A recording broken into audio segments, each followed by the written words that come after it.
Paalang araw mga friend, narito po muli ako sa Ermita, Balayan, Batangas. Ito po ang aking tindang puto. Putong puti, 20 pesos lamang po ang isang balot. At ito po ang puting puti at putong pula, 20 pesos din po ang isang balot. Ganun din po ang pulang puto, kung tawagin po ng iba ay puto kutsinta. Ang isang balot po nito ay 20 pesos din. Ang kapartner po nito ay yung sa mga nais bumili po ay masya lang po kayo dito sa aking pwesto sa Ermita, Balayan, Batangas.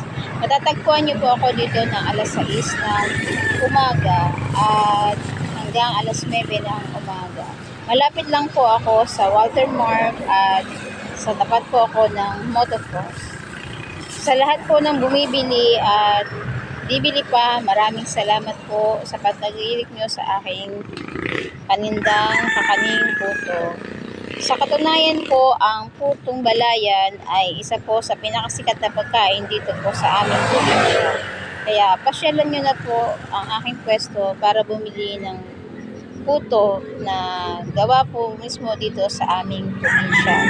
Katunayan po, ang putong ito ay bigas, hindi po siya katulad ng iba. Kaya po, sa isang balot pa lang po ay mabubusog na po kayo. Kung hindi nyo pa po natitikman ang putong ito ay subukan nyo po pumunta dito sa aming pwesto. At hindi po kayo magsisisi na matikman nyo po ang aking panindang puto, kutsinta at putong puti at may kasama pong nyog.